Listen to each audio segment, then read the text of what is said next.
Ok. Bom dia a todos, bom dia a todas. É um prazer enorme estarmos aqui mais uma sexta-feira no nosso centro de estudos.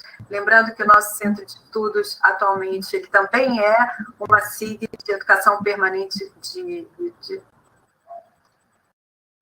educação permanente em saúde mental e psiquiatria.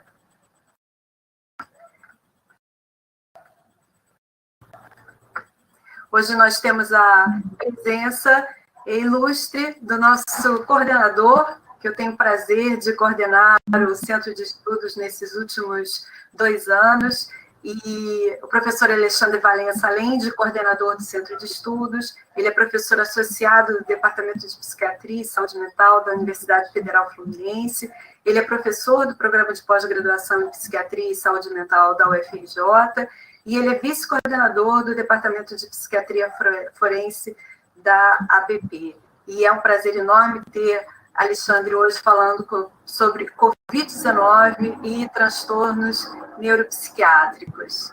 Muito obrigada por você hoje poder aqui falar para a gente desse tema tão importante, e vocês vão ter a oportunidade de receber bastante conhecimento sobre esse tema, que o professor Alexandre tem bastante assunto hoje para falar para vocês. Muito obrigada, Alexandre. Obrigado, Andréa. Bom dia a todos. Andréa, também quero agradecer a parceria de trabalho tão boa no Centro de Estudos e expressar a minha satisfação em hoje estar aqui como palestrante também, né? Então, nosso tema Covid e transtornos neuropsiquiátricos. Lembrando que a pandemia ela faz parte da história da humanidade, né? Tivemos nos anos 1300 a pandemia da peste negra, em 1918 e 20, em 1918 e 20, a pandemia da gripe espanhola, né, em que morreram 25 milhões ou mais de pessoas, né? Então, o que está acontecendo agora não é algo inteiramente novo dentro da história da humanidade. Quando a gente fala da transmissão do Covid, essa é a principal via, né? 2 pessoas se falam, pois estão no meio de uma multidão, de muita gente, e elas soltam gotículas respiratórias que contêm um vírus, e esse vírus vai entrar, vai penetrar na narina, na boca das pessoas e vai contaminá-las, né? Aquela contaminação que se dá, por exemplo, de pegar um objeto e levar a mão no rosto, existe, mas é muito menor do que essa aí da via respiratória. Daí a importância do uso das máscaras, né, faciais. Vamos todos usar as máscaras faciais. E qual é o mecanismo de difusão do vírus no organismo humano, né? Então, aqui eu tenho o vírus, SARS-CoV-19. Esse SARS-CoV-19, ele se liga a um receptor da enzima angiotensina 2. Essa enzima angiotensina 2, ela tem uma ação inibidora da angiotensina, que provoca vasoconstricção, tá? Ela atua de forma contraproducente. Então, esse mecanismo já vai ativar a liberação de angiotensina, que vai provocar vasoconstricção cerebral. Essa angiotensina também vai interagir com receptores das células alveolares, né? Que estão aqui, receptor células alveolares R1, R2. Isso vai levar a uma ativação imune celular e vai levar a uma lesão pulmonar inicial, tá? Então, essa tempestade de citocinas, que é assim a denominação, vai levar a uma ativação dos linfócitos T de macrófagos, né, que são células presentes no sistema imune, só que isso vai estar hiperativado.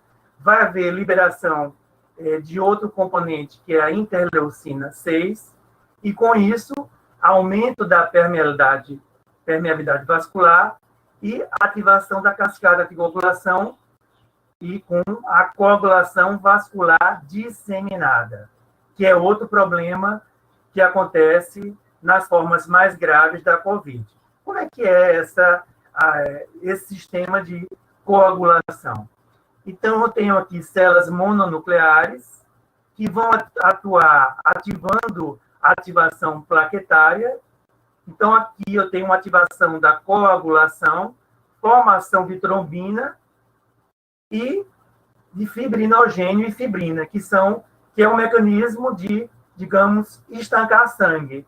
Só que isso está hiperativado, tá? Essas citocinas inflamatórias também vão, como eu falei, comprometer as vias de coagulação e vão interromper a fibrinólise. Ou seja, uma vez que temos um pequeno sangramento, a formação de fibrina, quando aquilo não é mais necessário, vai haver uma quebra dessa fibrinólise, e a pessoa para de ter a coagulação. Com o vírus, esse mecanismo é hiperativado, tá? Quer dizer, não vai haver interrupção da fibrinólise e aí ativar todos esses sistemas de coagulação, né? Alguns médicos têm dito que, nas formas mais graves, o sangue da pessoa pode ficar como se fosse uma consistência assim, semi-pastosa, tá? De uma geleia. E esse sangue, certamente, ele não vai circular, ele não vai nutrir os tecidos. Existem duas vias principais de difusão do vírus, né? A via nasal, que é a menos grave, e a via pulmonar, naquelas formas mais graves, né? Então, através dessa via pulmonar, vai haver inflamação alveolar e edema, quer dizer, o vírus vai atacar as células epiteliais que envolvem os alvéolos, que são as células que estão presentes no nosso pulmão, tá? Os alvéolos com esse edema vão ter um prejuízo da troca gasosa, quer dizer, normalmente os alvéolos recebem o sangue oxigenado, recebem um sangue não oxigenado e eles transmitem o oxigênio para esse sangue não oxigenado, que vai passar a ser um sangue oxigenado, e aí vai, enfim, oxigenar os nossos tecidos. Esse prejuízo da troca gasosa leva a uma hipóxia, que é diminuição da circulação, diminuição da oxigenação dos tecidos, edema cerebral, quer dizer, a pessoa vai ficar com o tecido cerebral inchado, tá? E isso vai levar também um metabolismo anaeróbico que vai gerar produção de ácido lático. Esse ácido lático, por sua vez, vai piorar a vasodilatação cerebral e edema e provocar uma obstrução da circulação cerebral e isquemia.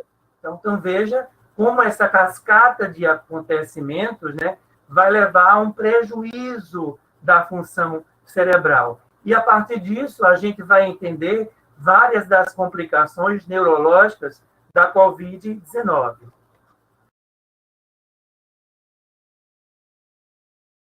Esse é uma tomografia do pulmão que mostra aqui o pulmão em vidro fosco, né? Então, onde tem a parte escura é o que está, entre aspas, normal. Essa parte aqui que eu estou apontando, né, é o vidro fosco. Quer dizer, nessa parte aqui é como se o pulmão não estivesse funcionando. Não vai haver troca gasosa. Esse pulmão ele está lesionado. E à medida que esse vidro fosco vai envolvendo mais o parênquima pulmonar, é aí que essa troca gasosa vai estar mais prejudicada até a pessoa precisar da ventilação respiratória, dela precisar ser entubada nos casos mais graves da SARS-CoV-19, tá? Então, esse gráfico aqui, ele ilustra as classificações de acordo com a gravidade da doença. Então, grau 1, muitas pessoas vão permanecer aqui no grau 1, né? febre, sintomas constitucionais, astenia, coriza, tosse. O grau 2 já é um pouco mais grave, pode produzir hipotensão arterial, que é respondente a baixas doses de vasopressores. Pode essa pessoa precisar de receber soluções glicofisiológicas. Já pode haver toxicidade em órgãos-alvo, como o pulmão, o rim, tá? No grau 3, essa pessoa já vai ter que estar internada, tá? Ela pode ter choque, requerer altas doses de vasopressores, né? Ter uma toxicidade maior em órgãos-alvos. E no grau 4, são aqueles casos que vão precisar de intubação de assistência ventilatória, porque em virtude daquelas lesões que eu falei, pulmonares, da troca alveolar, essa pessoa não consegue mais oxigenar o seu organismo por conta própria, né? Muitas, inclusive, não vão nem responder a essa intubação ventilatória. Aqui são as manifestações sistêmicas da COVID-19. Então, temos manifestações neurológicas, que aqui as que vão mais interessar para a aula de hoje. Então, cefaleia, tontura, encefalopatia, síndrome de Guillain-Barré, eu vou explicar isso daqui a pouco, mialgia, anosmia, que se a pessoa não conseguir sentir o cheiro das coisas, derrame ou stroke, né, AVC, manifestações renais com proteinúria, que se a pessoa eliminar proteína através da urina, o que não é normal, tá?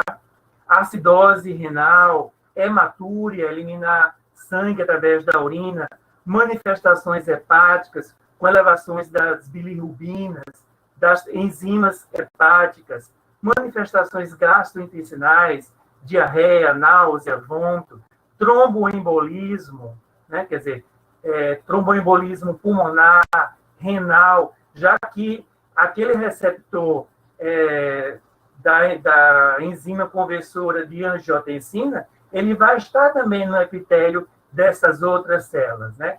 Do pulmão, do rim, do fígado, tá?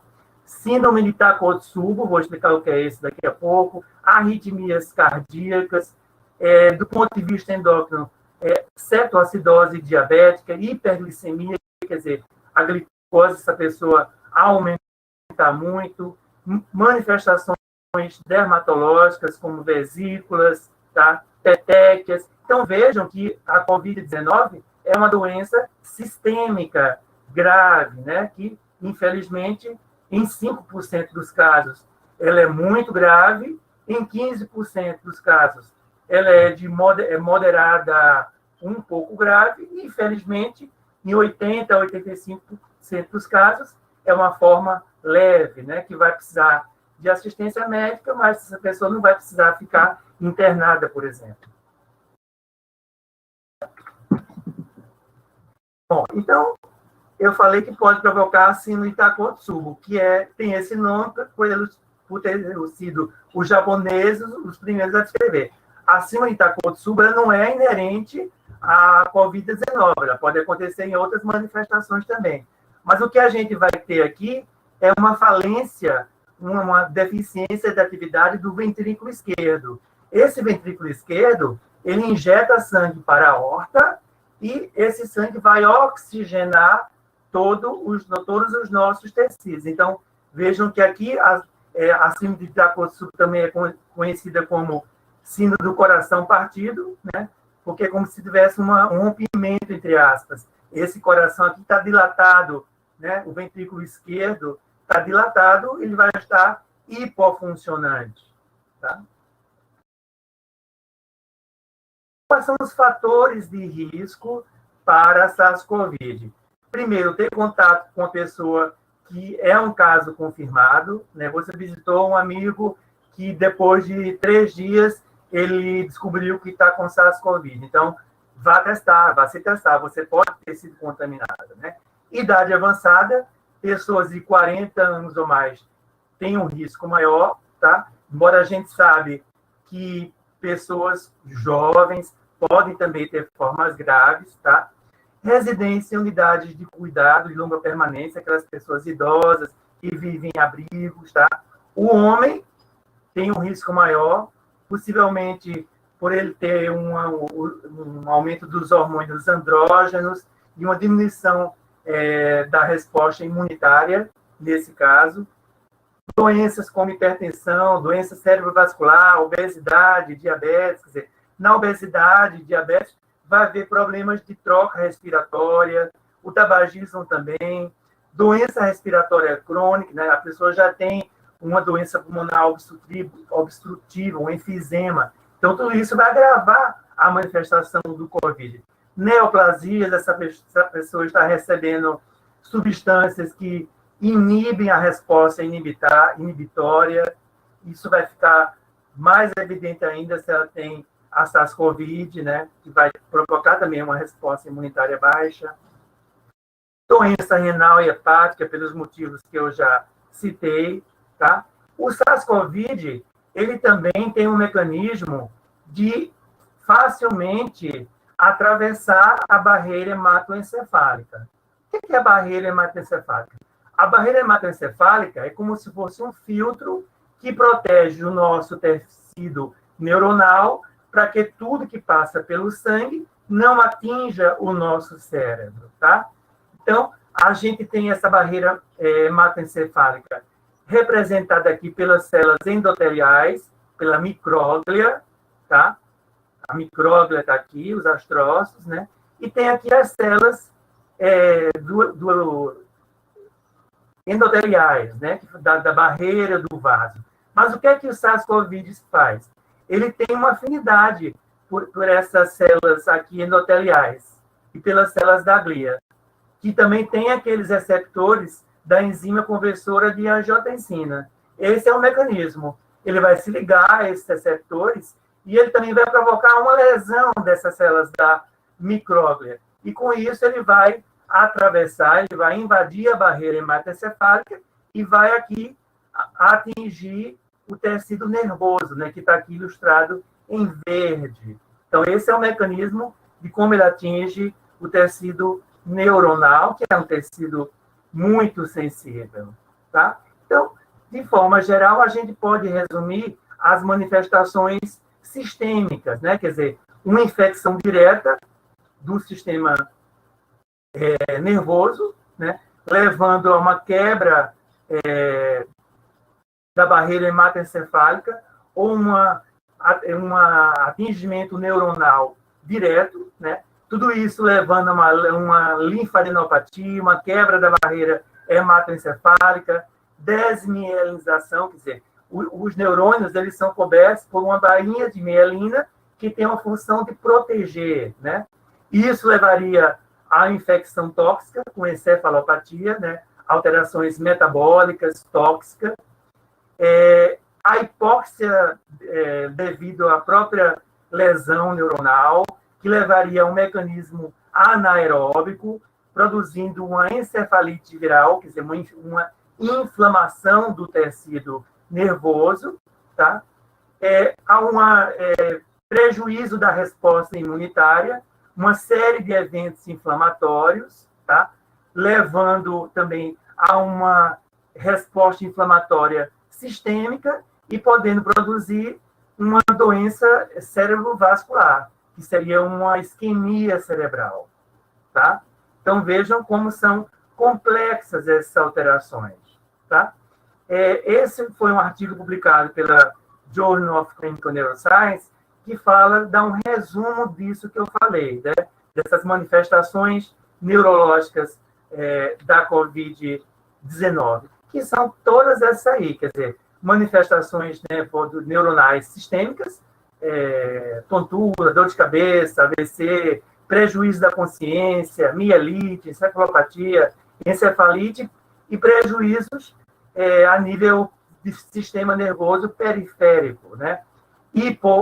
Hipogeusia, quer dizer, a pessoa ter diminuição da capacidade de sentir o gosto, hipogeusia, hiposmia, diminuição da capacidade de sentir o cheiro, neuralgia, síndrome de Guillain-Barré, vou explicar tudo isso nos próximos slides, né? Então, como é que acontece a hiposmia? Aqui eu tenho o nariz de uma pessoa, né? aqui o bulbo olfatório, que são essas células nervosas que vão detectar e vão diferenciar esses estímulos carregados de cheiro, né? Então, qual é o mecanismo de eu ter uma hiposmia, se eu tiver uma infecção pelo COVID? Pode haver um edema cerebral, né? Uma passagem diminuída da circulação pela obstrução aqui das células do nariz, né, que estão dentro aqui do nariz, ou pode também haver uma infecção do nervo óptico, tá?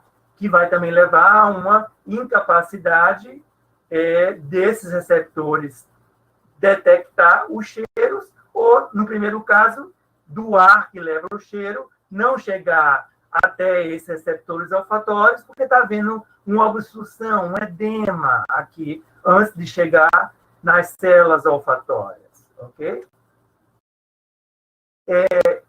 Esse vírus também pode provocar a síndrome de Guillain-Barré, né? O que é a síndrome de Guillain-Barré? É uma radiculoneuropatia, tá? Em que vai haver uma destruição da mielina. A mielina é uma substância que protege as terminações nervosas, e com isso pode haver um bloqueio sensitivo e motor, tá? Isso pode levar a uma ausência de sensação, de estímulo tátil, e pode levar também a prejuízo motor, a pessoa não conseguir se mexer, inclusive pode afetar também a capacidade do diafragma de se mobilizar durante a respiração. E com isso a pessoa pode precisar de assistência respiratória, né? É o que acontece com esse rapazinho aqui, que foi uma imagem que eu tirei da internet, tá? Esse é um artigo mais específico, né, que vai falar das manifestações neurológicas e neuropsiquiátricas da COVID. Já deu para perceber que são muitas e são graves nessas manifestações. Então, ele pegou 153 indivíduos e foi verificando as manifestações que eram provocadas, né? Então, 77% ou 62% teve manifestações cerebrovasculares, né? Com isquemia, ou hemorragia, ou vasculite, hemorragia cerebral, tá? Outros tiveram encefalite, tá? Encefalopatia, 23% dos casos, tá? E manifestações neuropsiquiátricas, que é as que vão nos interessar mais, tá? Casos de psicose em 43% dos casos, tá? Distúrbios neurocognitivos, como distúrbios da memória, até casos que parecem um quadro demencial, tá? Casos em que haveria outras manifestações, como déficit de atenção, de memória.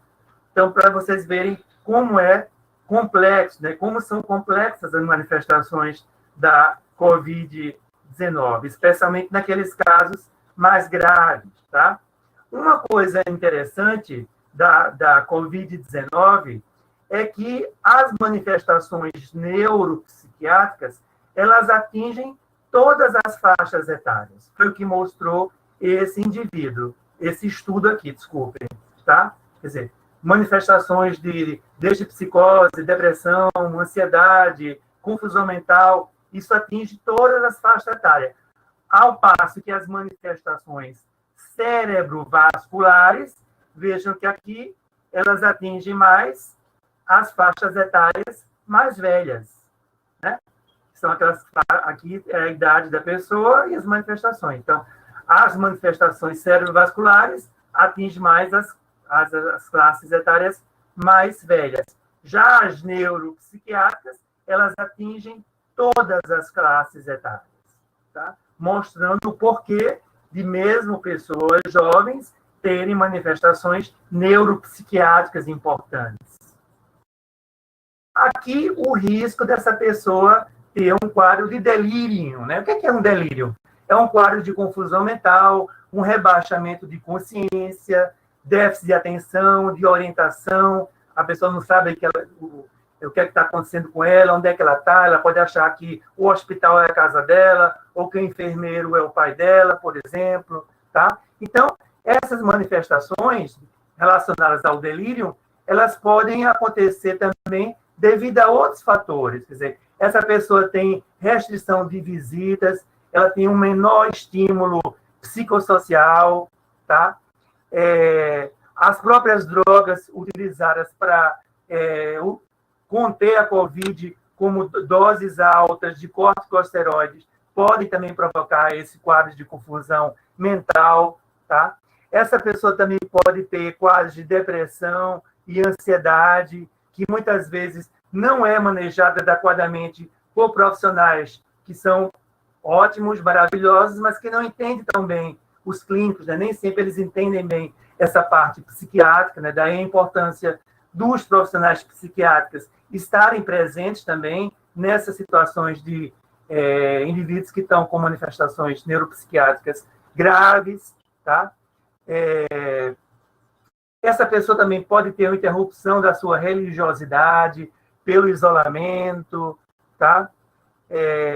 Ela vai precisar de mais intervenções médicas, tá? Os distúrbios neurocognitivos também podem acontecer pelo isolamento. Então, vocês vejam que são múltiplas as causas, né? O próprio isolamento social pode contribuir para essas manifestações neuropsiquiátricas e para o próprio delírio, né? Que esse artigo tenta explicar, tá? Esse foi um artigo que eu tive a honra de ser autor, né? Junto com outros colegas da psiquiatria forense, a doutora Lizzie Borba Teres, doutora Alcina Soares Barros, doutor Antônio Geraldo, que é o nosso presidente da Associação Brasileira de Psiquiatria, foi um alerta. Então, eu falo da COVID-19, transtornos neurocognitivos e capacidade civil. Do ponto de vista da capacidade civil, a gente já sabe que no Brasil a curatela não é mais total, só pode haver interdição parcial para a administração de bens e negócios jurídicos, mas que são um tipo de interdição que também afeta a pessoa. Essa pessoa não vai poder, por exemplo, ter conta em banco, gerenciar bens, comprar ou vender imóveis.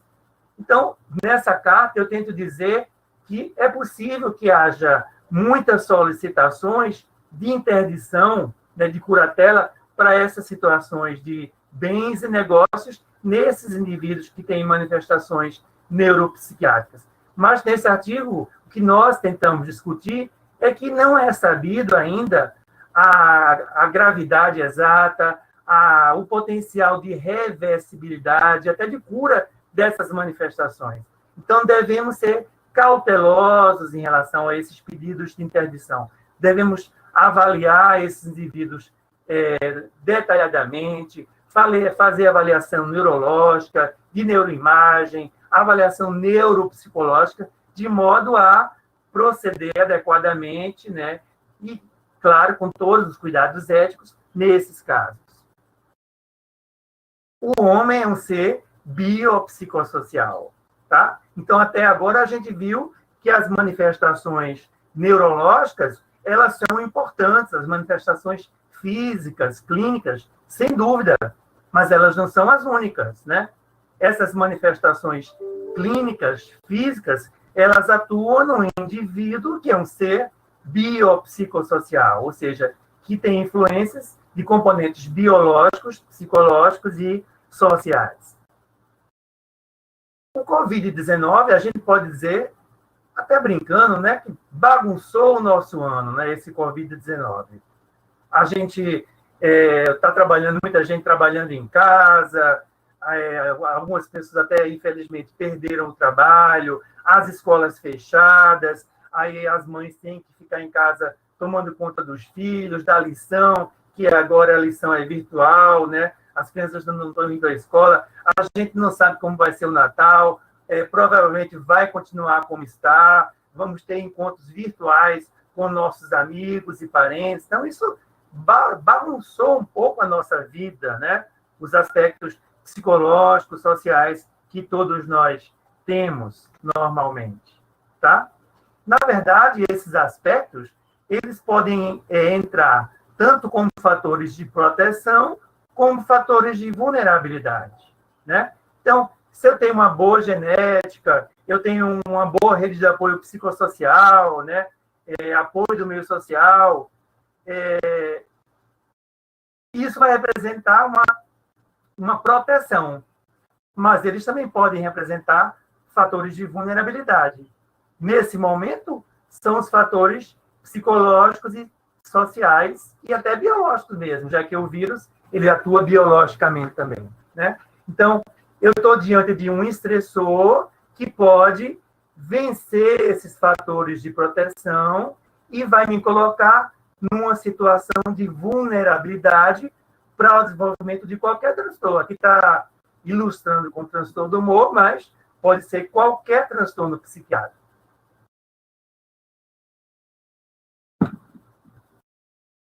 Quais são os medos relacionados ao Covid, né? O Covid vai trazer uma série de estressores. Vamos ficar com medo de várias situações, né?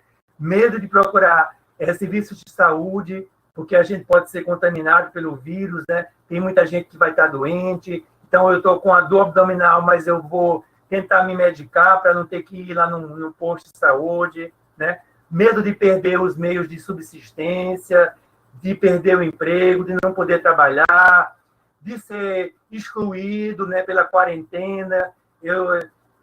Por exemplo, pessoas que já moram sós e que estão no isolamento social é um grupo de vulnerabilidade, tá?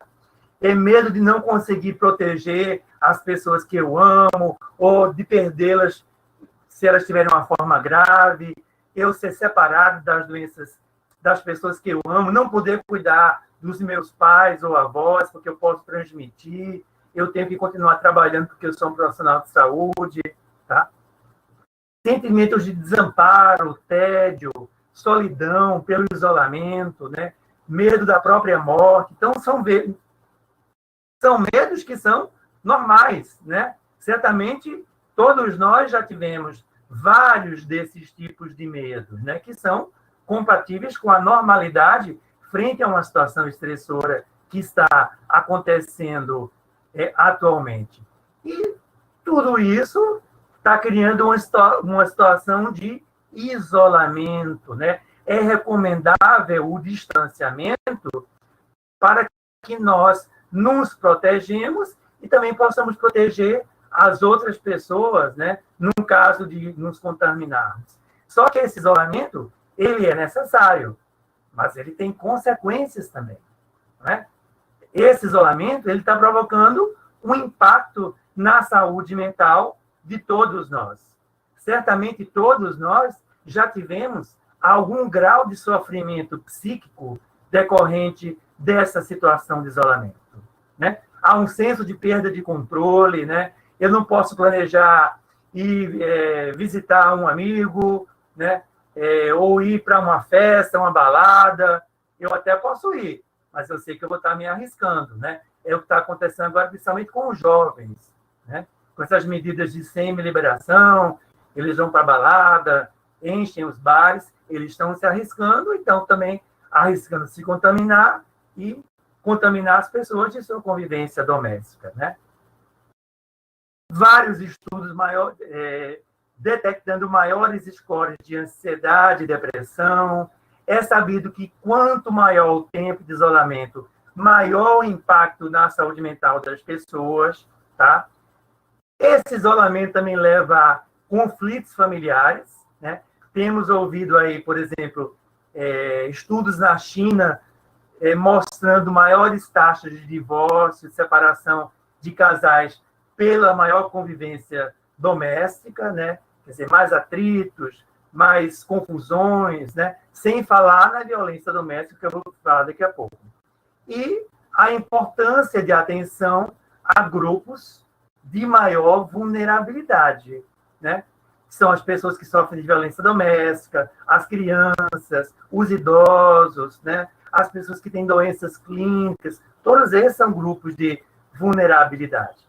Esse é um artigo que o meu grupo da psiquiatria forense nós publicamos no Brazilian Journal of Psychiatry, né? que fala sobre a violência doméstica em tempos de Covid, né? Essa violência doméstica, possivelmente, ela é um fenômeno que já existia, ela não é nova, porém ela pode estar aumentando. Por quê? O agressor agora pela situação do isolamento, ele passa a ter um contato maior com a vítima vai ter uma dificuldade maior de sair de casa, e aí ela tem uma maior vulnerabilidade de ser agredida, ela vai ter maior dificuldade de pedir ajuda, de conseguir ajuda, de fazer uma reclamação a autoridades policiais, por exemplo. Então, tudo isso está trazendo essas pessoas a terem um risco maior de ou começar a sofrer, ou se ela já sofria, dessa violência doméstica está aumentada, tá? Outra coisa é a mídia, né? A mídia está nos enchendo de informações, em geral, de informações negativas, né? Todo dia a gente ouve na Globo News, se quiser, morreram 1.000, e agora o Brasil tem tantos milhões de infectados, né? Não tem leitos para a internação dessas pessoas, aí mostra covas de pessoas sendo internadas, quer dizer, são informações que vão criando pensamentos negativos, distorções cognitivas e vão aumentando a ansiedade das pessoas que estão acompanhando, né? Daqui a pouco eu vou falar sobre a abordagem desse aspecto. Esse é um outro artigo, é um editorial que eu tive a honra de publicar com os professores Isabela Nascimento e Gido Nardi, que é o nosso professor titular de psiquiatria do IPUB e UFRJ. É um editorial que eu vou falar, né, nós vamos falar das implicações do Covid-19 em pessoas que têm transtornos mentais graves e demência. Então, as pessoas que têm transtornos mentais graves, esquizofrenia, outras psicoses, transtorno bipolar, demência, essas pessoas teriam uma vulnerabilidade maior, né? Elas têm uma menor capacidade de resiliência, né? Ou seja, de lidar com o estresse e ficar bem, tá? Elas, muitas vezes, não vão compreender bem as regras de proteção, como usar máscara, usar álcool gel, né? Os dementes, as pessoas com demência da Alzheimer, são exemplos disso, né? A gente vai explicar para elas e elas podem esquecer tudo daqui a 5 minutos, né? E se saírem na rua sem se proteger, não entenderem bem o porquê do isolamento social. Então, tudo isso levando a uma condição de vulnerabilidade à infecção. Daí a importância dos profissionais de saúde continuarem oferecendo tratamento para essas pessoas, né? Evitar a interrupção de tratamento, tá? Seja através de atendimento presencial protegido, seja através de teleatendimento. Como eu falei, essas pessoas vão ter uma baixa resiliência, né? Indivíduos que têm, por exemplo, transtornos de uso de substâncias, transtornos de personalidade, especialmente o emocionalmente instável borderline, eles também vão ter uma menor resiliência. Eles precisam de acompanhamento terapêutico, né? Psiquiátrico, psicológico, social, tá? Os pacientes que têm quadros psicóticos, eles podem piorar, né? Aí uma ilustração que eu também vi da internet, uma pessoa que é psicótica e agora ela está piorando, né? Do seu quadro, ela está voltando a escutar vozes. As pessoas que desenvolvem a SARS, que é a Síndrome Respiratória Aguda Grave, existem já estudos que mostram que essas pessoas têm apresentado alta taxa de transtornos mentais, tá? Como depressão persistente, ansiedade, ataque de pânico, agitação psicomotora, psicose, confusão mental, que é o delírio, e suicidalidade, ou seja, ideias, planos, ou até tentativa de suicídio e até suicídio consumado. Infelizmente, pode acontecer isso, né? Então, vejam que sofrimento, né? A pessoa já está numa situação hospitalar, de isolamento, e entubada, e, além de tudo, ela está com esse sofrimento psíquico intenso, advinda desses transtornos mentais. Existem também estudos que tendem a correlacionar as alterações psicológicas com fatores endócrinos ou psicoendócrinos, né? Como eu falei, o nosso corpo é um grande sistema, né? Onde vários sistemas vão interagir um com o outro e vão poder provocar modificações tanto fisiológicas quanto patológicas, tá? Então, aqui eu tenho o hipotálamo estimulando a hipófise, que, por sua vez, estimula o córtex adrenal a produzir o cortisol. Isso é um mecanismo normal, acontece com todos nós, tá? Mas o que é que pode haver com o indivíduo que tem a COVID-19, né? Pode estar havendo uma tempestade de citocinas, como eu falei. Essa tempestade de citocinas vai atuar aqui no eixo hipotálamo, hipófise adrenal, levando a um aumento do cortisol, que é o hormônio do estresse, tá? Esse aumento do cortisol plasmático vai levar a um prejuízo de memória, depressão, quadros de psicose, ansiedade e de estresse pós-traumático. Na verdade, pode haver tanto um aumento, que é o mais comum, quanto uma diminuição do cortisol, tá? Como eu falei no início, essas alterações neuronais, né, com morte neuronal, prejuízo da plasticidade sináptica, com diminuição de substâncias que são conhecidas como neuromoduladores, né, como fator de proteção do cérebro, né, o BDNF, alteração em sistemas de neurotransmissores, ou seja, prejuízo na regulação, liberação, síntese de neurotransmissores como serotonina, noradrenalina, dopamina, tá? Aumento da resposta inflamatória, tudo isso somado ao isolamento social, né? Então, vejam as condições sistêmicas, neuroendócrinas, neuroinflamatórias, né, que acontecem. E existem fatores ligados ao desenvolvimento de transtorno mental.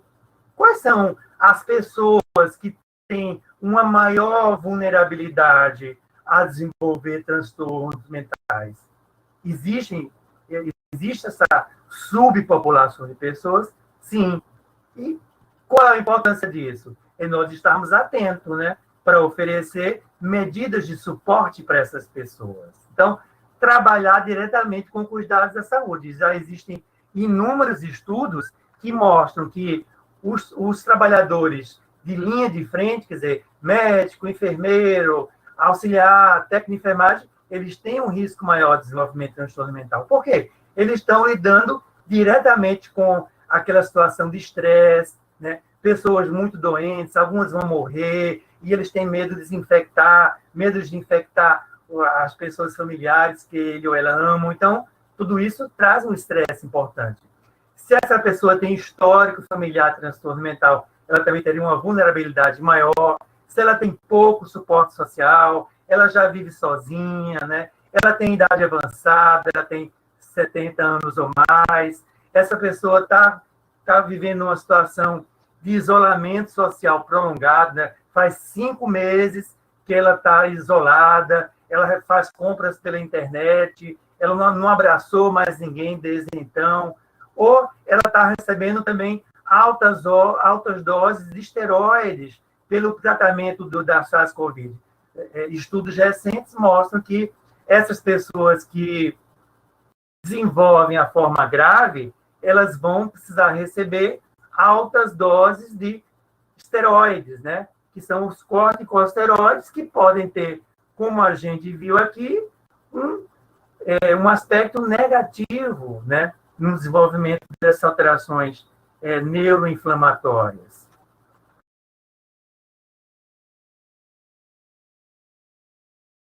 Aí foi um estudo do JAMA, Journal of American Medical Association, que é uma das revistas mais importantes, com fator de impacto altíssimo, tá? E eles pesquisaram a prevalência de fatores de risco associados à saúde mental, né? Na população da China. Eles utilizaram questionários preenchidos através da via online, tá?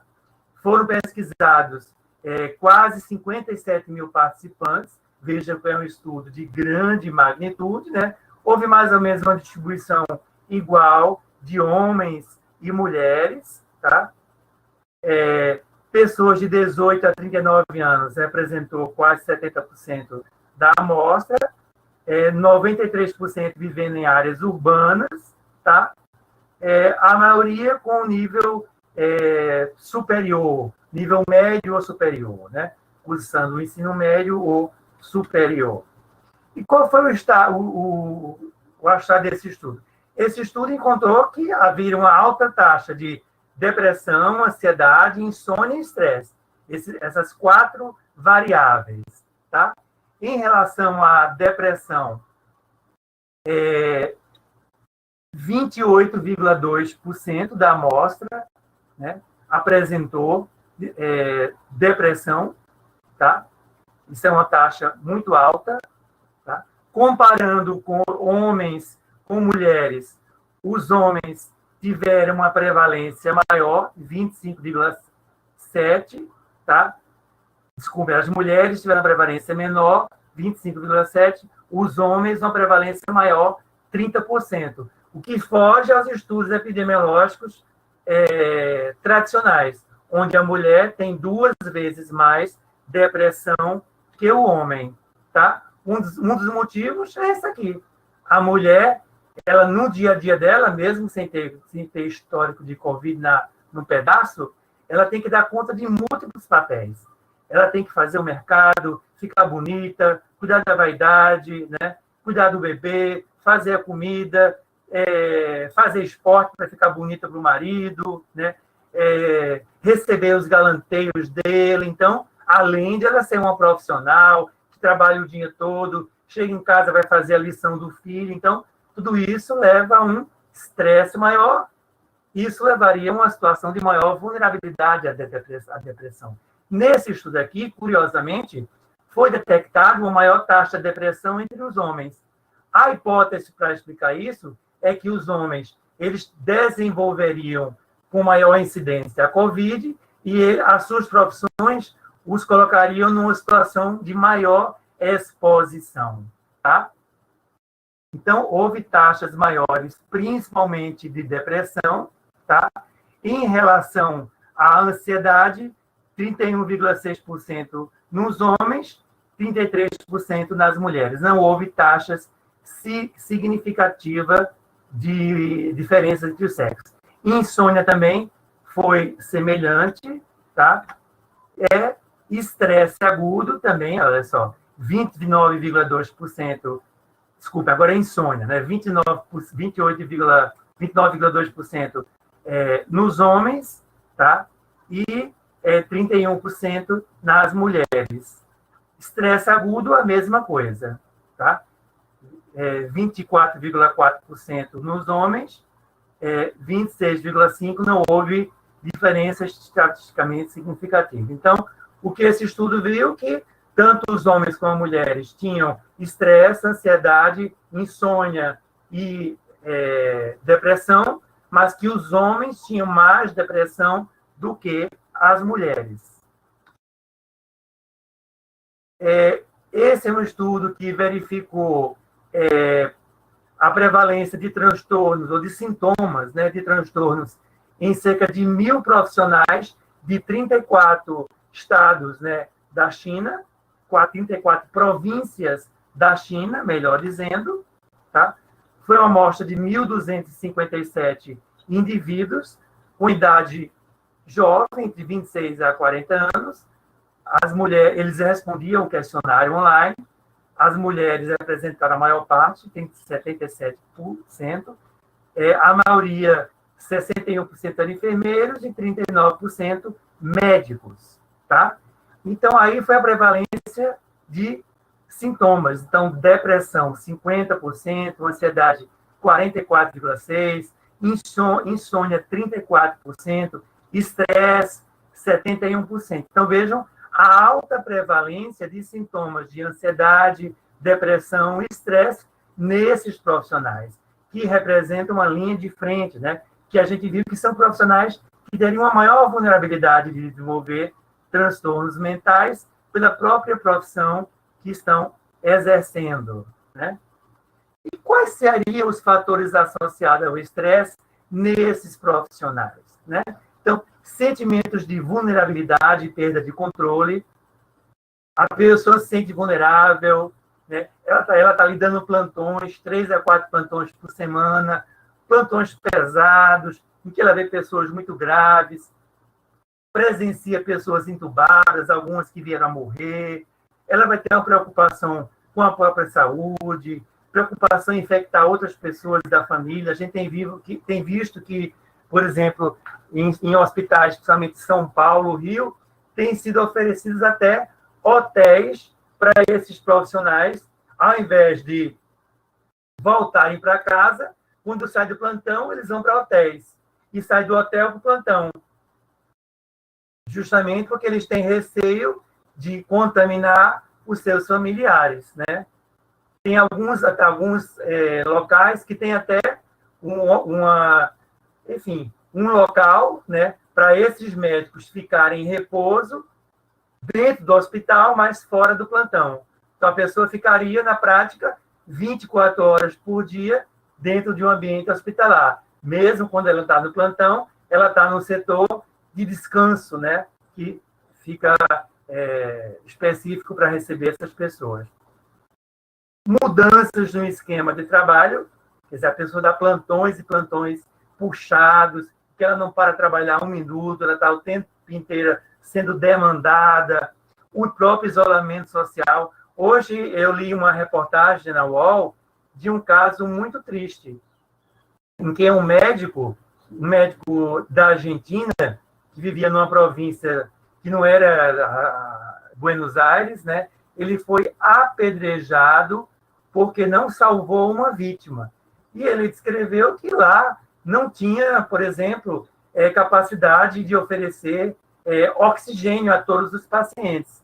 Eles tinham que escolher quais aqueles que tinham maior probabilidade de ficar bem, né? E aí, quando ele voltou para casa, por ele não ter conseguido salvar uma vítima grave, ele foi apedrejado pelos vizinhos, ele, inclusive, veio a pedir demissão, né? Então, vocês vejam que situação grave, complexa, né, que esses profissionais de saúde estão enfrentando, né? Outra coisa é a falta de equipamentos de proteção individual, que é o que é recomendado, né? Então, luvas, gorros, né? A pessoa usar todo esse equipamento aqui, um equipamento de roupa complexo, né? A máscara facial, a outra máscara que cria uma barreira, né? Que é essa aqui, agora eu esqueci o nome. Então, e vários hospitais não vão oferecer mais do que aquela máscara simplesinha cirúrgica, né? Que não protege, né? Se um paciente com Covid tosse, certamente vai passar algumas partículas se a pessoa está usando apenas uma máscara cirúrgica simples, né? O que é recomendado para esses profissionais de saúde seriam esses equipamentos mais complexos, né? De proteção individual. Outra situação que esses profissionais de saúde estão enfrentando é o burnout, quer dizer, o extremo estresse profissional. Então, exaustão prolongada, tanto emocional quanto física. Isso pode levar a um distanciamento afetivo, a uma apatia, né? Distanciamento em relação aos pacientes, ao médico, o enfermeiro, o auxiliar de enfermagem, involuntariamente não conseguir ter uma empatia, ele ficar com a frieza emocional, isso porque ele tem um burnout, né? Não é porque ele quer, tá? E também uma baixa satisfação no trabalho. Quer dizer, a pessoa não se sente recompensada, ela não sente tendo um retorno positivo do seu trabalho, né? estão morrendo vários pacientes, por mais que ela tente ajudá-los, ela não consegue, aquelas pessoas desenvolvem quadros graves, algumas vêm a falecer, infelizmente, né? Então, o burnout desses profissionais de saúde mental, tá? Esse burnout, ele traz tanto consequências físicas quanto consequências psicológicas para esses profissionais. Então, do ponto de vista das consequências físicas, hipercolesterolemia, diabetes tipo 2, quer dizer, aquele diabético que a pessoa vai precisar tomar medicação, ele não vai precisar tomar insulina, mas é uma doença, diabetes tipo 2, né? Doença arterial coronariana, angina, hipertensão, dor músculo-esquelética, fadiga prolongada, cefaleia, consequências psicológicas, insônia, sintomas depressivos, essa pessoa precisa começar a usar medicamentos ou antidepressivos ou outros psicotrópicos, benzodiazepínicos, tá? Uma insatisfação laboral, ela começar a faltar ao trabalho, ou até precisar frequentar serviços ambulatoriais ou, eventualmente, até de internação, né? Ela está extremamente estressada, ela pode até precisar de uma internação por alguns poucos dias para sair daquele quadro de extremo estresse que pode levar até a uma tentativa de suicídio, tá? Esse é outro estudo, né, determinando a depressão em fatores relacionados ao Covid-19, tá? Então, quais seriam os fatores de risco para a depressão, tá? Isso já voltando à população geral. Participantes que tiveram sua vida acadêmica e laborativa prejudicada. Esse foi um questionário também aplicado por via online a mais de 1.000 pessoas, tá? Então, aquelas pessoas que pararam de estudar, pararam de trabalhar, ou tiveram que estudar online, ou trabalhar online, eles tiveram a sua vida financeira afetada negativamente, ou diminuir o salário, até perder o emprego, tá? Afastamento do ensino e do trabalho pela Covid-19, aqueles que tiveram medo de morrer, ou sensação de ser inútil, desesperança, ou seja, a pessoa achar que nada vai adiantar, nada vai melhorar, tudo vai continuar como está, distúrbio do sono, ela tem insônia inicial ou intermediária, ou final, ela acorda às 4 da manhã e não consegue mais dormir, ou aquelas pessoas que começaram a ingerir álcool.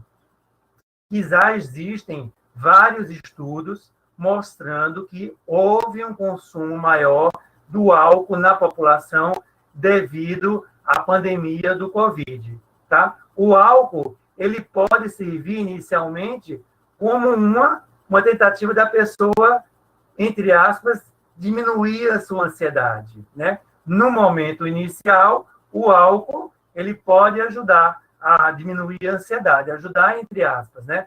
Porque o álcool, ele pode ter um mecanismo semelhante aos benzodiazepínicos.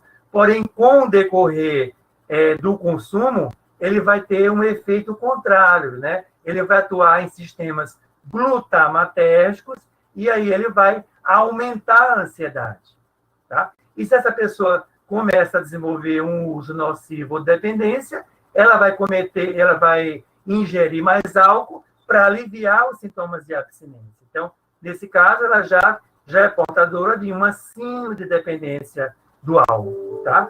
Mas tem havido realmente aumento do consumo de álcool na população geral, o que é preocupante face aos efeitos danosos que podem ser provocados pelo álcool. Esse estudo, então, ele verificou que, olha só, depressão mínima, 47%, depressão leve, 27,5%, moderada, quer dizer, uma depressão que já começa a atrapalhar a vida da pessoa, 22% dos casos.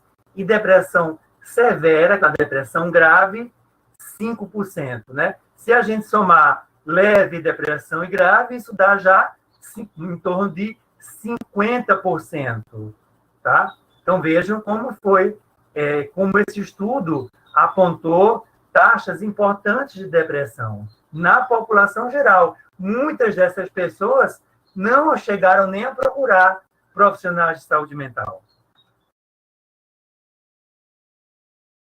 Existem outros estudos que têm mostrado que tem havido um aumento da ansiedade naquelas pessoas que estão super expostas à mídia. Mídia no sentido de notícias veiculadas sobre a infecção, tá?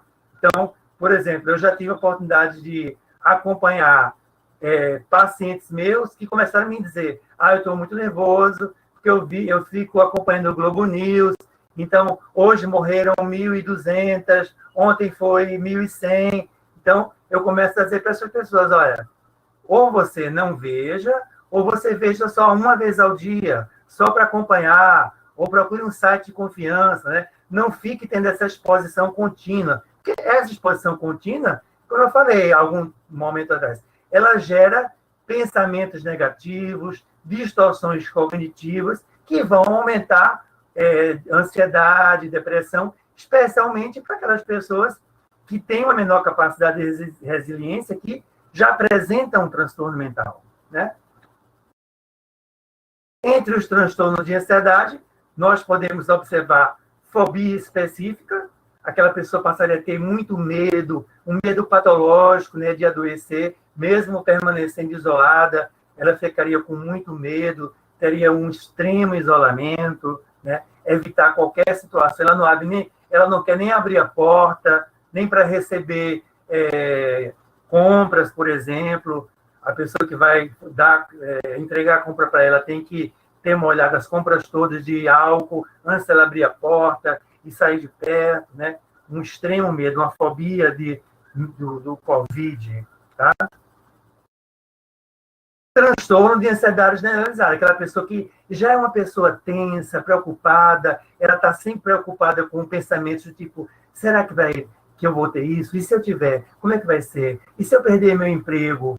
Será que eu vou ser demitido? E aí eu não vou ter como sustentar, não vou ter como pagar o aluguel, eu não vou conseguir fazer a feira, e se meus filhos passarem fome? Então, ela começa a ter uma série de pensamentos que são hiperaumentados, né? Ela já é ansiosa e ela vai passar a ter um aumento dos sintomas de ansiedade, né?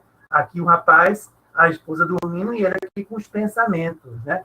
E essa pessoa já tem um estado de ansiedade crônica que vai se agravar pelas preocupações advindas do estresse relacionado à Covid, tá? Transtorno de pânico também. Essas pessoas, muitos desses indivíduos, eles já têm sintomas respiratórios, né? Faz parte do ataque de pânico a pessoa ter sensação de sufocação, de asfixia, falta de ar, dormência, parestesias, né? Medo de morrer. E esses sintomas também fazem parte do quadro da Covid, né? Muitas vezes, esses pacientes vão ter uma crise de ansiedade porque eles podem achar que estão contaminados pela Covid, tá? Ontem mesmo eu recebi uma mensagem de uma paciente que tem transtorno de pânico, e ela dizia que ela achava que estava com Covid, porque ela estava com um pouco de falta de ar. Aí eu fui convencê-la de que essa falta de ar provavelmente era do quadro de ansiedade dela, né? Que o Covid ela teria outras manifestações, não seria falta de ar. Então, dei uma medicação SOS para ela melhorar da ansiedade naquele momento. Depois de umas 2 horas, ela me mandou outra mensagem dizendo que estava se sentindo melhor, né? Que realmente ela achava que ela não estava com Covid, não. Mas esses pacientes vão precisar de um acompanhamento mais de perto, né? Vão precisar de uma assistência mais de perto, né? Seja presencial com proteção, seja através de telemedicina. O toque, esses pacientes, né? Esses artigos, tanto esse artigo do pânico quanto do toque, eles foram liberados essa semana. São artigos fresquinhos, né, sobre isso. Esses pacientes com toque, eles também podem passar a ter mais obsessões e compulsões relacionadas a medo de contaminação, né? E aí desenvolver rituais de limpeza, de verificação, né? Eles têm que lavar a mão o tempo inteiro, ou o sabão não tira sujeira, eles podem querer usar, por exemplo, água sanitária para se desinfetar, isso já pode provocar uma lesão cutânea, né? Então, são pacientes também que podem ter um sofrimento psíquico maior em virtude da pandemia do Covid-19 e que merecem uma atenção. Outro problema é que a principal intervenção terapêutica para o Covid-19, do ponto de vista psicológico, é a terapia cognitivo-comportamental, que utiliza método de exposição e dessensibilização, né? Então, se a gente não tivesse na pandemia do Covid, esse indivíduo ia ser estimulado, por exemplo, ao abrir a maçaneta da porta, ele não lavar as mãos em seguida. Ele passar, por exemplo, 1 hora lidando com os pensamentos de que pode estar sujo, que pode estar contaminado, né? Justamente para ele lidar com essa exposição e melhorar. Mas agora, na época da pandemia, o terapeuta não pode dizer para ele, olha, não lave suas mãos ao vir da rua. Por quê? Porque existe a situação real de contaminação, né?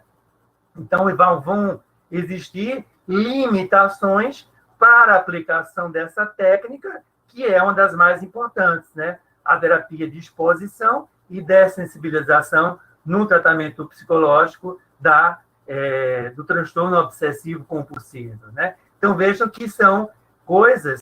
O COVID ele é tão complexo que ele pode até prejudicar formas de intervenção terapêutica. No transtorno de pânico também. A pessoa que tem agorafobia, que é uma das complicações do transtorno de pânico, ela pode ser estimulada a se expor, a sair na rua, né, a entrar no metrô, a fazer uma viagem de ônibus. Mas agora a gente está na época de pandemia. A gente sabe que se essa pessoa está usando metrô ou ônibus com maior frequência, existe, sim, um risco maior dela ser contaminada. Então, o terapeuta vai ter uma limitação da sua intervenção terapêutica. Ele não pode estimular certas coisas, porque aquilo realmente pode ser uma reação, uma ameaça, né, de infecção para aquela pessoa, né? Então, os cuidados de proteção vão ser necessários. Outro transtorno é o transtorno de estresse pós-traumático, que tem aumentado tanto na população quanto entre os profissionais de saúde, né? Então, o indivíduo começa a ter muito medo, né? Ele só vê pessoas de máscara na rua, ele foi visitar alguém só pelo visor da UTI que podia, e aí ele viu pessoas doentes, viu profissionais de saúde com todo aquele sistema de proteção, e ele ficou muito impressionado.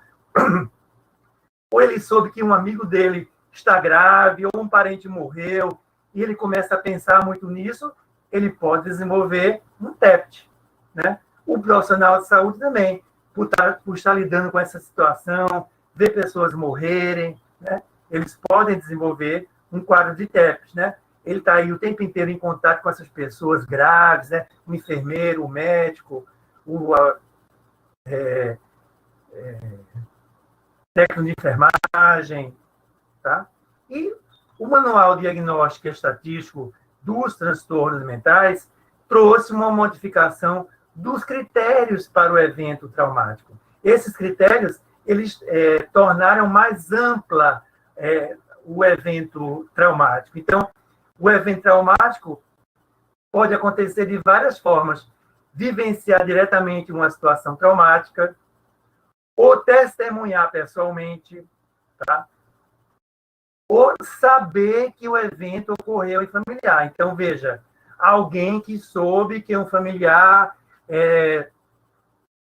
está passando muito mal ou até morreu, né? Essa pessoa pode ficar muito preocupada, pensando nisso, tá? Ou ela ser repetida várias vezes, né?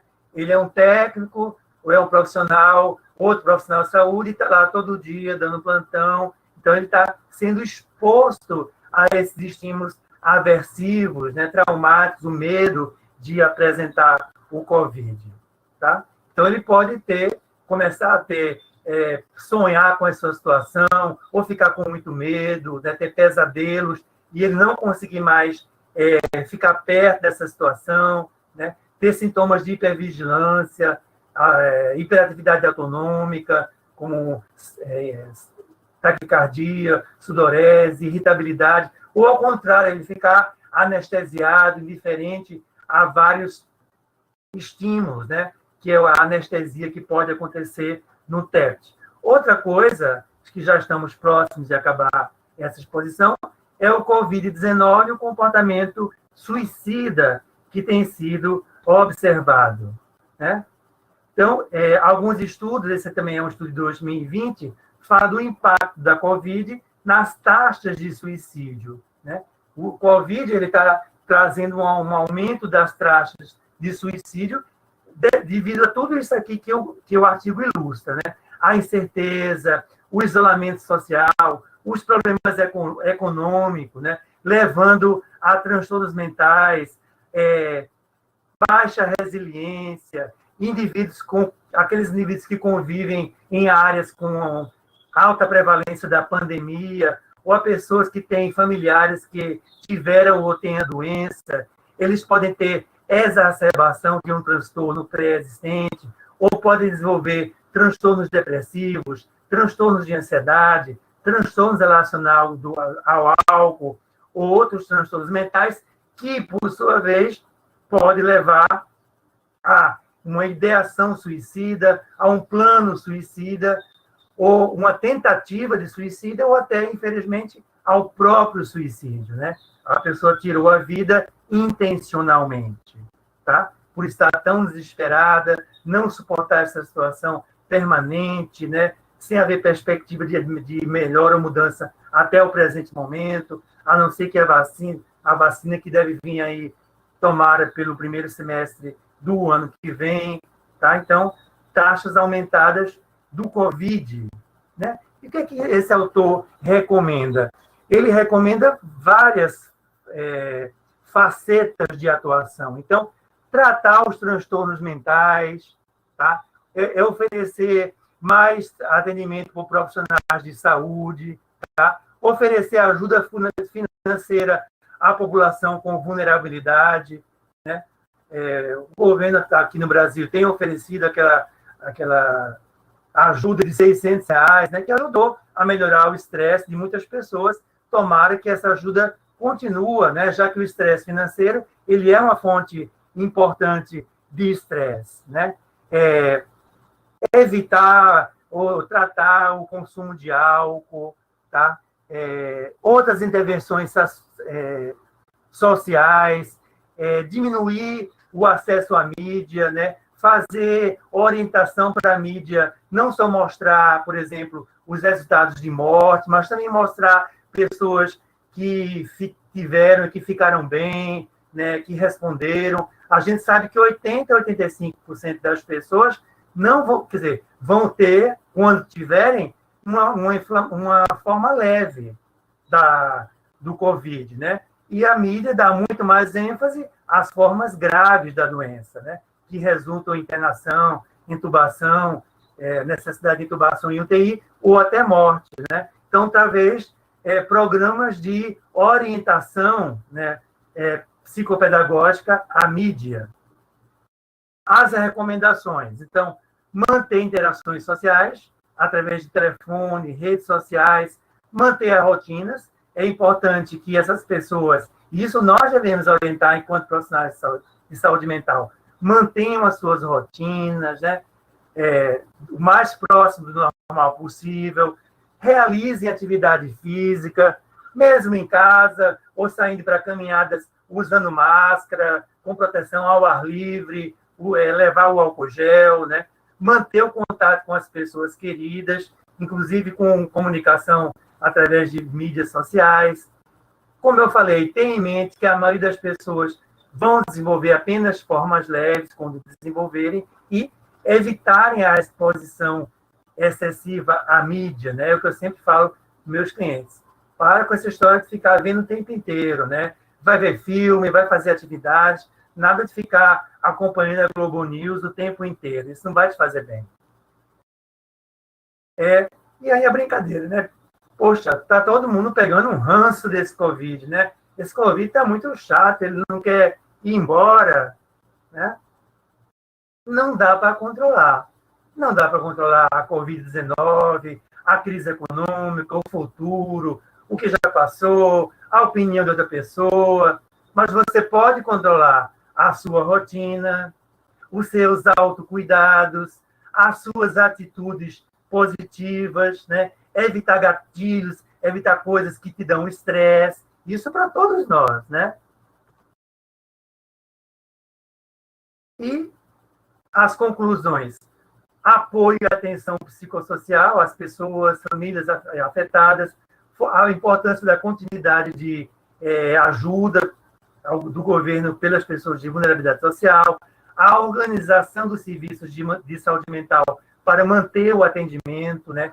A manutenção do tratamento psiquiátrico para aquelas pessoas que já têm transtornos mentais, o suporte através de telemedicina, o suporte a profissionais de saúde que estão na linha de frente, né? E aí a gente tentar encarar a crise como uma oportunidade de crescimento, né? Toda crise ela traz ou uma oportunidade para desenvolver um transtorno mental ou uma oportunidade de crescimento. Essa crise eu lidei com ela da forma mais saudável possível, e isso vai me dar um crescimento emocional, de forma que outras crises que virão para todo mundo, para todas as vidas, eu vou estar mais preparado para lidar com essas crises futuras que fazem parte da vida humana, né? São inerentes à vida humana. Alguns estudos mostrando que ouvir uma boa música podem diminuir aquelas manifestações neuroendócrinas que eu falei. Esse próprio estudo fala isso na sua parte de discussão, né? Ouvir uma boa música, relaxar, pode fazer com que aquelas alterações neuroendócrinas diminuam, né? Enfim, isso vai passar, né? Certamente em breve poderemos estar presencialmente com nossos amigos ou presencialmente, mas mantendo a distância, que é recomendada, né? E mantendo o contato social ou através de mídias sociais ou contato social protegido, né? Com o uso de máscara, com distância adequada e com o uso de álcool. Eu quero agradecer, eu acho que eu falei muito, né? Espero que não tenha cansado vocês. Muito obrigado.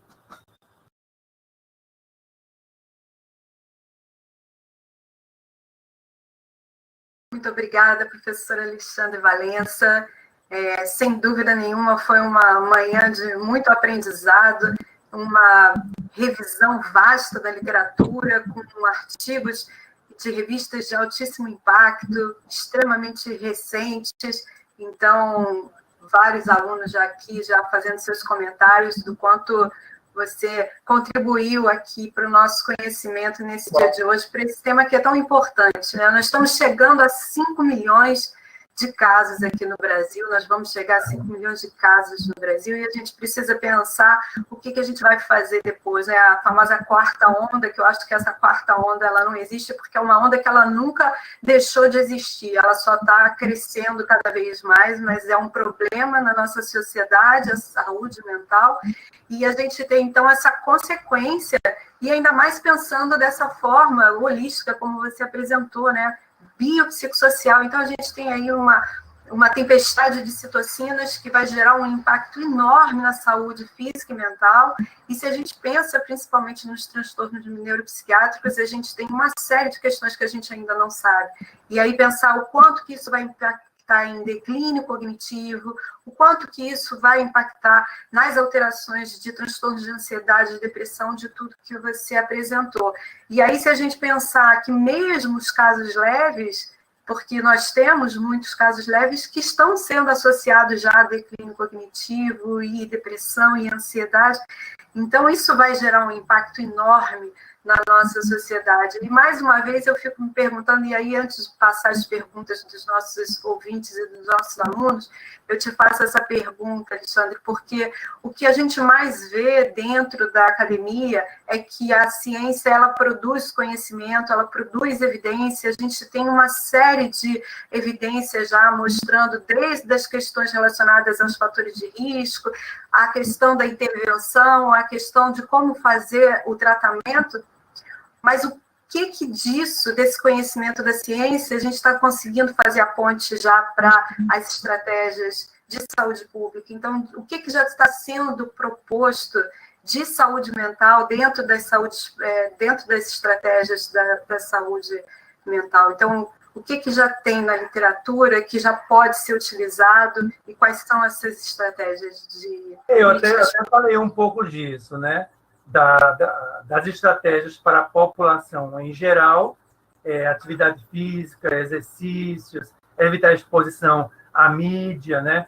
E eu acho que precisam ser mais passadas para a população informações numa linguagem mais simples, mais entendível, né? De forma que a população também possa aproveitar essas informações que estão dentro do meio científico, né? Então, é importante que essas informações sejam passadas de forma mais simples, de forma repetida, né? A importância da manutenção dos tratamentos para quem dele precisa, dos tratamentos para quem começou a ter um transtorno psiquiátrico ou sofrimento psíquico qualquer, né? Então, é um conjunto muito global de ações, né, André, que precisam ser realizadas, que acho que algumas já estão, mas acho que o Covid é algo assim,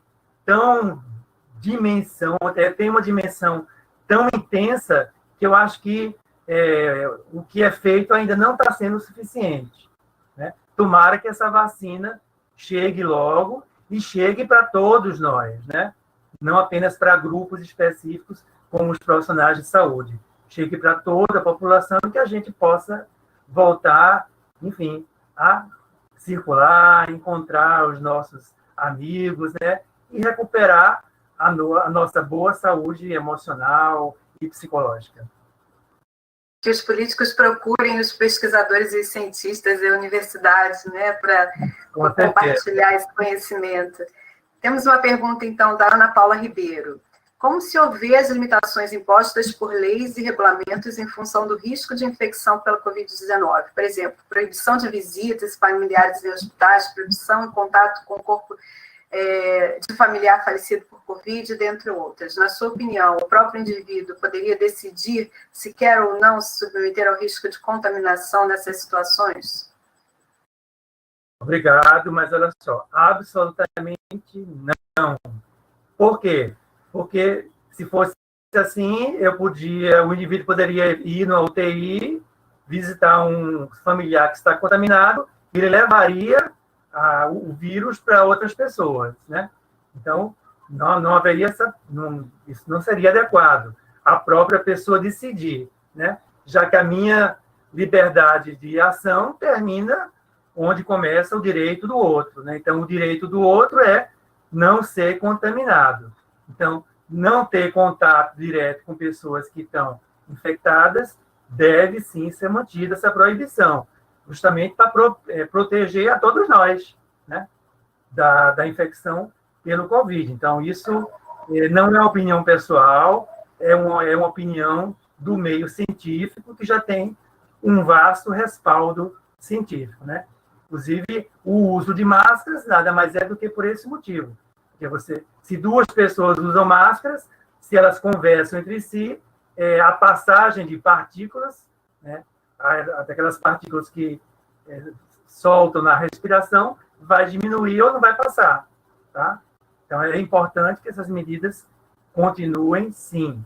Vamos ter contato com as pessoas, caso elas tenham sido acometidas, quando elas estiverem bem, quando elas já estiverem soronegativas, né? Já estiverem fora da infecção.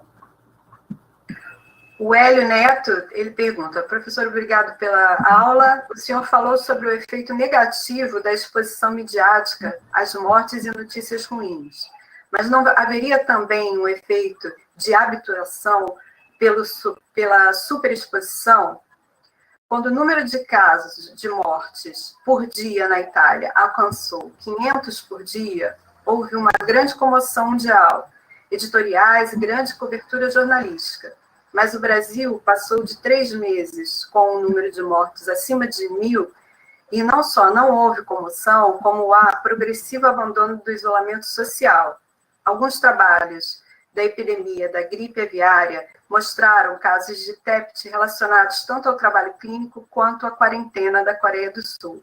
Como diferenciar o TEPT de quadros fóbicos e depressivos neste caso? Novamente, obrigada, Eli Rocha Neto. Bom, bastante pergunta, né? Vamos ver se eu vou conseguir lembrar de todas. Primeiro, eu concordo parcialmente com você quando você diz que possivelmente a nossa ansiedade era maior no início do que 6 meses após, né?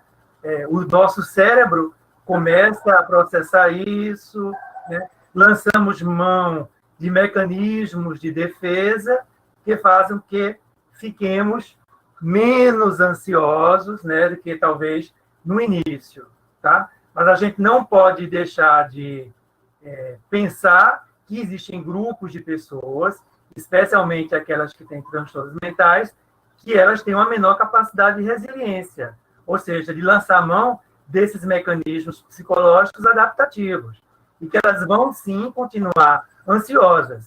Isso seria um extremo. O outro extremo, aquela população que não se convence, né, que nega a doença, nega a gravidade, nega a infectividade e continua se expondo até de forma irresponsável, né? Como jovens que vão para bares lotados, que tem avós de 80 anos que moram com ele, né? Já vários casos de contaminação desse tipo, e os idosos eles têm uma chance maior de desenvolver uma forma grave da doença, com até êxito letal, né? Então, eu diria que são, digamos, contínuos, que vão desde aquelas pessoas extremamente prejudicadas, extremamente preocupadas, desculpem, até aquelas que negam, né? Negam a doença. Eu já vi pessoas dizerem assim, isso não existe, isso é produto da Globo. Pessoas esclarecidas, mas que têm essa crença, pessoas que têm nível universitário que têm esse tipo de crença, que a Covid é uma invenção da Globo, que não existe, apesar das informações, do que está sendo da morte universal em todos os países, né? Cifras altíssimas de morte, o Brasil com 5 milhões de infectados. Então, esse contínuo, né? Eu não lembro da pergunta sobre o TEPT. Ele pergunta como diferenciar o TEPT relacionado tanto ao trabalho clínico quanto dos quadros fóbicos e depressivos. Bom, o TEPT, primeira coisa, o que é o TEPT? A pessoa teve um evento traumático, por definição, e depois daquele evento, ele vai continuar com lembranças aflitivas relacionadas àquele evento traumático, tá? Na fobia, na depressão, isso não vai existir. A pessoa passa a ter um medo irracional sem ter enfrentado a situação. Ou ela tem uma depressão grave, mas ela não teve contato necessariamente com o evento traumático do TEPT. Ou se foi, não foi de magnitude suficiente. No TEPT, a pessoa ela tem um evento traumático e depois ela vai ficar com muito receio de uma nova exposição, ela vai ter um mecanismo de evitação muito grande da possibilidade de encontrar a pessoa ou aquela situação que lembre o evento traumático. Ela vai ter recordações aflitivas, pesadelos, ela vai ficar ou anestesiada também, diferente, com muita irritabilidade, hiperatividade autonômica, tudo isso acontecendo após um estímulo, né? A depressão a fobia simples, a pessoa não tem esses sintomas, né? Que são peculiares ao TEPT. A Maria Francisca Mauro. Ela fala: bom dia, professor, parabéns pela aula tão completa. Gostaria que o senhor desse uma opinião quanto a nós, psiquiatras, podemos colaborar mais nessa crise tão grave de saúde mental. Seria o caso de intervirmos de formas mais ativas aos sintomas, em detrimento a uma maior cautela quanto aos critérios diagnósticos mais fechados? Veja bem, aí vai depender do tipo tipo de ajuda que a gente pode oferecer.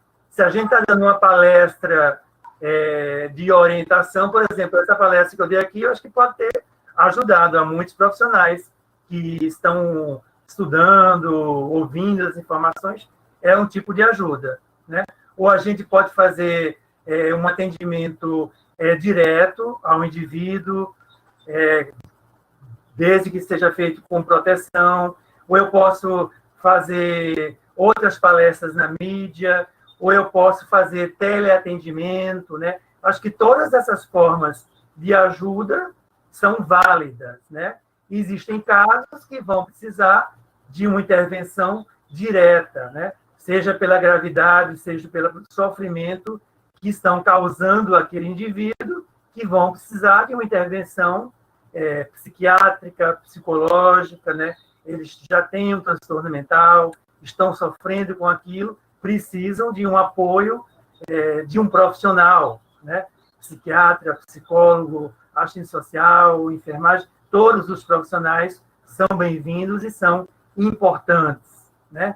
Ou eu posso ser um médico clínico de um hospital geral e eu ter uma atitude de escuta daquele paciente que está muito angustiado, e aí eu pego o meu celular e faço ele entrar em contato com a família.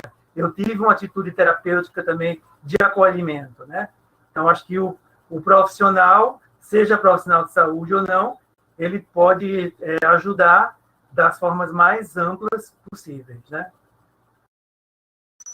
Nós temos muitas perguntas ainda, Alexandre, mas nós não vamos ter muito tempo. Então, eu vou tentar resumir aqui. Algumas perguntaram sobre as questões de políticas públicas, de saúde mental, que nós já conversamos. Algumas questões em relação ao luto, com esses caixões fechados e como lidar com os pacientes. E a Juliana Quintas, ela me faz a pergunta: bom dia, professor, primeiramente, parabéns pela palestra, ótima revisão. Gostaria de saber sua opinião sobre os atendimentos online que estamos tendo, que nos adaptaram a realizar. O que o senhor acha de não podermos fazer a consulta de primeira vez online? Bem, aí eu não posso dar a minha opinião, porque a consulta primeira vez online, ela está proibida pelo Conselho Federal de Medicina, tá? Então, eu não posso dizer que eu acho certo.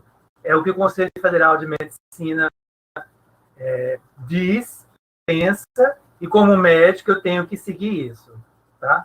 Se eu não fizer isso, eu estou desrespeitando o Conselho Federal de Medicina, tá? Mas o que eu sugiro é fazer a primeira consulta presencial, e se não seja possível continuar presencial, esse atendimento online pode continuar, né? A meu ver, ele é bastante eficaz. Eu tenho feito bastante consultas online com pacientes que já são meus, já estão em acompanhamento, e eles mesmos preferem, assim, se sentem ajudados num atendimento online, né? Tem os sistemas online de passagem das receitas, tá? Talvez pudesse ser reavaliada essa questão pelo Conselho Federal de Medicina, né? Ou essa pessoa poderia passar, por exemplo, fazer um exame físico numa unidade de saúde geral, e aí o médico clínico dá um atestado que, do ponto de vista clínico, ela não tem nenhuma alteração importante. Isso seria uma alternativa, né? Mas certamente é uma questão bastante complexa que ainda vai continuar sendo discutida, né? Vou fazer aqui duas últimas perguntas. Uma da Jusli, que ela pergunta sobre as questões das crianças com um pouco risco de contaminação e a questão das escolas fechadas. E a Fernanda, que faz a pergunta sobre previsão de incidência dos transtornos neuropsiquiátricos, se já tem alguma previsão de aumento da prevalência, da incidência dos transtornos neuropsiquiátricos por conta da Covid? Bom, previsão, sem dúvida, já temos isso, inclusive, pelos estudos que eu apresentei, né? As taxas de transtornos mentais, eles aumentam em situações estressoras, como as que estamos vivendo atualmente, né? Então, escolas fechadas, demissões, pessoas perdendo empregos, pessoas adoecerem, verem familiares ou amigos morrerem ou estarem muito doentes, não terem subsistência, não terem assistência social adequada, não ter condições de comprar alimento para a sua família. Todos esses estressores são estressores, né, que podem romper aquela barreira, né, de proteção e vulnerabilidade, né, criando uma condição de vulnerabilidade para o transtorno mental. Em relação às crianças, se você perguntar a minha opinião é que deveria continuar fechada. Uma opinião médica. Não estou dizendo que essa opinião é a correta. É a minha opinião, tá? Porque, assim, não existem dados suficientes até o momento que mostrem que a pandemia atingiu um patamar de queda importante. Os níveis de infecção, eles têm se mantido altos ainda, né? Basta a gente acompanhar as notícias que a gente vai ver lá todo dia alterações, né? No Rio de Janeiro, aumentou 60%, amanhã diminuiu 20%, 3 dias depois aumentou 80%. Então, mostra que está havendo oscilações constantes dos níveis de infecção, né? E de morte também. Então, eu diria que não é seguro. Eu diria que, se fosse meu filho, eu ia preferir que ele mantesse as aulas online, tá? Repetindo que não estou dizendo que isso é o correto. É minha opinião. Tem pessoas que pensam ao contrário, que as crianças podem ir numa situação de máscara, de distância, álcool gel, né? Como vai controlar isso numa escola municipal, por exemplo, onde se tem poucas condições, né? Muita gente para atender, para dar essas alterações, essas informações, né? Então, também é outra questão complexa que merece ser mais discutida por vários segmentos da sociedade, eu acho, não só pelos médicos. A verdade é que a Covid nos colocou numa situação onde nós tivemos que realizar uma série de mudanças, tanto em relação ao ensino à distância quanto à telemedicina, que nós ainda não estávamos preparados e não estamos, e que realmente são muito difíceis de se julgar, principalmente quando a gente pensa no ensino à distância, a qualidade do ensino à distância, porque, na verdade, ensino à distância é muito mais do que essa educação remota, de transformar aquilo que era feito na escola para o ambiente virtual, né? Porque realmente isso não funciona e isso tem que ser muito bem pensado e a gente vai precisar investir mais para poder conseguir desenvolver um ensino à distância. E aproveito já para dizer que nós, no mês que vem, estaremos com um centro de estudos aqui também debatendo esse tema do ensino à distância, que é tão importante, tão caro para a gente. Infelizmente, eu tenho que finalizar, que nós passamos já bastante do nosso tempo de hoje. Mais uma vez, agradecer muito ao professor Alexandre Valença, reforçar o que eu disse no início, que é um grande prazer ter essa coordenação do Centro de Estudos há quase 2 anos, junto com você, um grande parceiro, e agradecer também essa grande revisão que você fez aqui conosco hoje, e já aproveito, então, para falar sobre a nossa próxima semana. Na semana que vem, nós vamos ter o professor José Carlos Polinário falando sobre compulsão alimentar no Rio de Janeiro, uma questão de peso. Então, eu aguardo todos vocês na semana que vem para a gente ter mais um tema que eu não tenho nenhuma dúvida que será um tema bastante relevante e que nós vamos ter uma ótima discussão. Um bom fim de semana a todos e até a próxima sexta-feira.